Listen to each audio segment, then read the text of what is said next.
dafa am na ku ne day régler tout.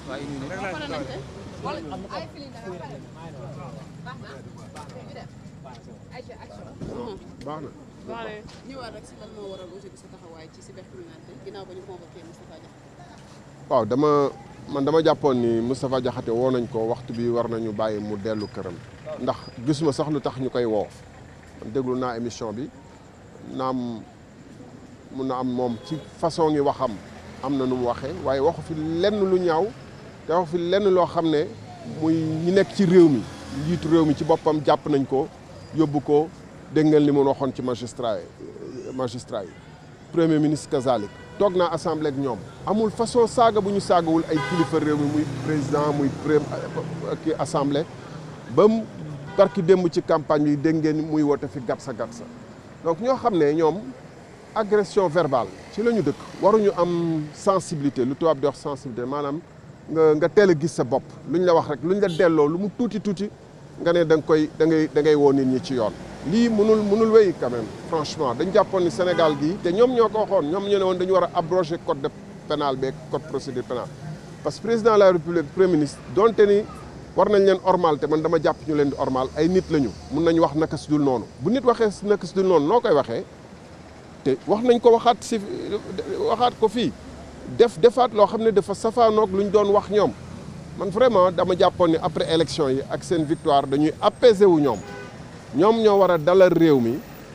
du ñàkk kenn ñaar ñu wax loo xam ne buñ leen déglu quoi toppatoo sénégalais yi xëy ci liggéey bi nag liggéey pour Sénégal jëm kanam liggéey pour xale yi am xëy pour dund gi wàññeeku pour jafe-jafe yi ñi nga xam ne amuñu bourse di manifester comme tey Ziguinchor ñu régler problème yooyu pas di nekk di fayantu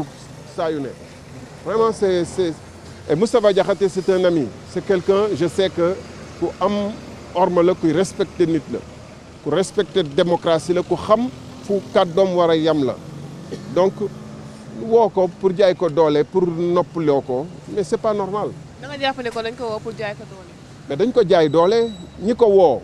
képp ku ko woo ba ji président de la République ba léegi ba ci suuf dégg ngeen wax yu ñu fi doon wax te kenn woowu leen ndax loolu léegi-léegi ñu téye leen mais nit ñi ne c'est pas normal ñoom ci seen bopp ñu ne dañu war a changer code de procédure pénale bi tey jii nii parce que président de la République ci réew mi yàlla la daal mun nga wax lu la neex ci ku la neex mais bu yegsee ci président wala premier ministre ñu ne wax nga wax gu teggnu alors que seen jëf la ñuy wax encore une fois président de la République c'est pas parce que dugg nga palais takkal nañ la càkk boobu rek que dootoo wax lu waxuwul léeg-léeg nga juum wax lu waxuwul léeg-léeg nga wax lu safaanu lan la ñuy wax dañu war a wax ni que même boo waxee lu dul dëgg nga wax même boo defee lu baaxul ñu ne la lu baax nga wax te ku wax ni waxoo dëgg ñu ne da nga xotti orma président de la République loolu la ñu war a njëkk a dindi ci suñu code pénal parce que réewum démocratie yëpp France États-Unis da ngay dégg ñu naan président bi day ngeen jéggal ma ci terme bi mais il ment dañ ko koy wax frontalement parce que nit ku ne dafa susceptible wax naka su dul noonu bu waxee naka su dul noonu lan la ñuy wax alors vraiment encore une fois man jàppoon ni maa ngi tëddoon noppalu ku jàpp ni gars yaa ngi xalaat nu ñuy defee seen budget woo assemblée bu bees bi liggéey ci budget bi parce que loolu mooy prioritaire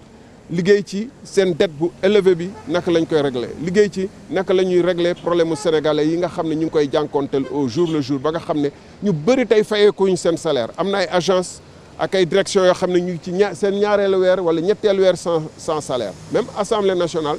dagg nañ fa lu bëri ci salaire u député yu war a génn parce que jàpp nañu ni que peut-être amuñu koppar di lebu partout loolu mooy problème mu sénégalais yi.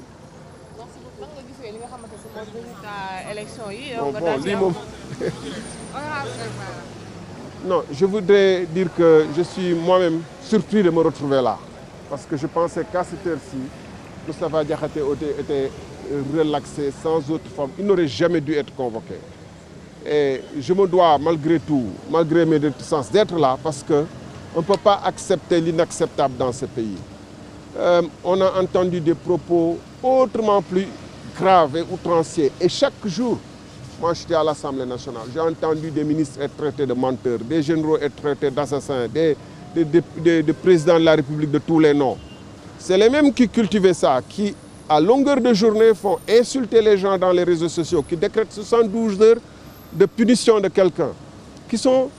une sensibilité de sainte nous touche dès lors qu'on leur renvoie 1/1000 de ce qu'ils ont dit. Ça, c'est inadmissible. On est dans une démocratie. Et le président de la République n'est ni un dieu, ni un saint, au point d'être exempt de défauts, d'être exempt de trébucher, de faire des erreurs. Et quand il fait des erreurs ou quand il dit une chose et fait le contraire, comment on traite ça? Quand il dit des choses qui sont fausses, comment on va lui dire?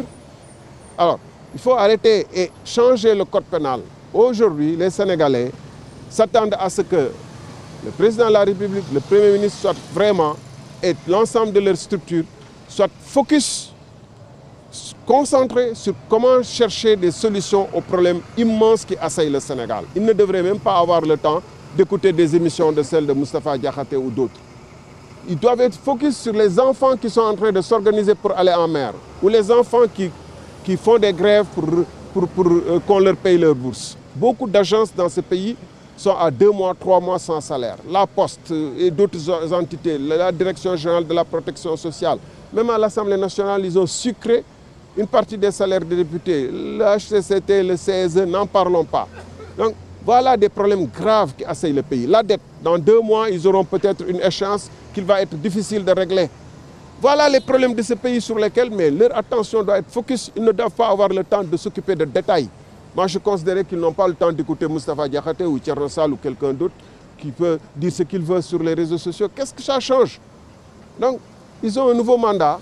Ils doivent focus sur les problèmes du pays. Focus sur les gens qui sont dans des zones, dans le monde rural que j'ai vu, qui restent 6 mois sans forage. Les forages ne fonctionnent pas. Des gens qui sont dans l'obscurité. Voilà suffisamment d'adversaires. Je vous remercie.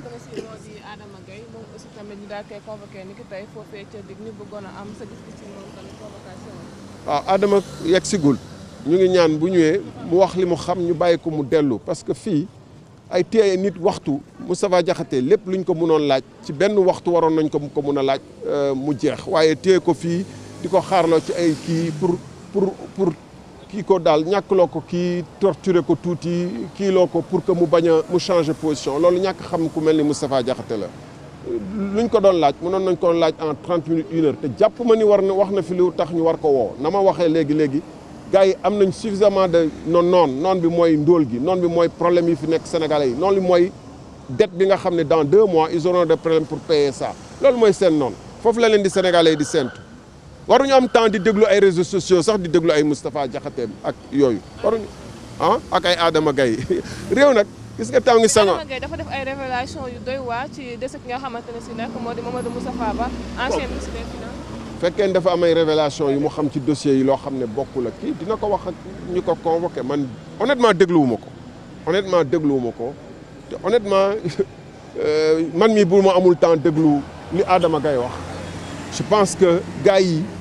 nga xam ne chaque jour dina am ñu bëgg a dem géej chaque jour am na ay agresseurs chaque jour am na ay kii waruñu nekk fii ne cybercriminalité chaque jour ñu sàcc ay xaalisu nit di këf ay portable nit du woo demee police ñu ne la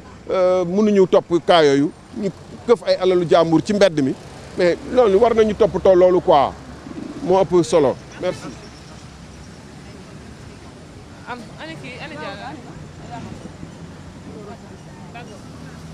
waaw mbokk yi comme ni nga ko déggee les paroles yi nga xamante ni